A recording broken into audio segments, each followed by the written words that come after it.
ములుగు జిల్లా తాడ్వాయి అటవీ ప్రాంతంలో దుండగుల దాడిని తీవ్రంగా ఖండిస్తున్నట్టు తెలంగాణ జూనియర్ ఫారెస్ట్ యూనియన్ అధ్యక్షుడు నాగేంద్రబాబు తెలిపారు. ఫారెస్ట్ యూనియన్ బాధ్యతలు వరంగల్ నగరంలోని గార్డెన్ హాస్పిటల్లో చికిత్స పొందుతున్న గాయపడ్డ ఫారెస్ట్ అధికారులను పరామర్శించారు. ఈ సందర్భంగా మాట్లాడుతూ ప్రాణాలు తెగించి అడవుల పరిరక్షణ కాపాడుతున్న ఫారెస్ట్ సిబ్బందికి రక్షణ కల్పించాలని అన్నారు. ఇప్పటికే జేసీబీతో పాటు దాడి చేసిన వారిని అరెస్ట్ చేశారని, ఇలాంటి ఘటన పునరావృతం కాకుండా వారిపై ప్రభుత్వం కఠిన చర్యలు తీసుకోవాలని డిమాండ్ చేశారు. మొన్న రాత్రి తాడ్వాయి జిల్లా తాడ్వాయి రేంజ్లో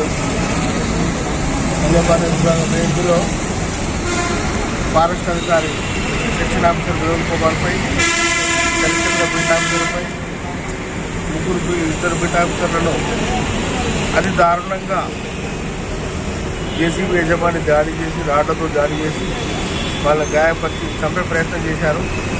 ఈ విషయమై మా అటవీ శాఖ మంత్రి మేడం గారు వచ్చి వారికి ధైర్యం కల్పించి వారిపైన ఎవరైతే దాడి చేసిందో వారిపైన కఠిన చర్య తీసుకోవాలని చెప్పేసి చెప్పడం వల్ల జేసీబీ చేయడం జరిగింది. ఆ ముద్దాయిలను కూడా అరెస్ట్ చేయడం జరిగింది.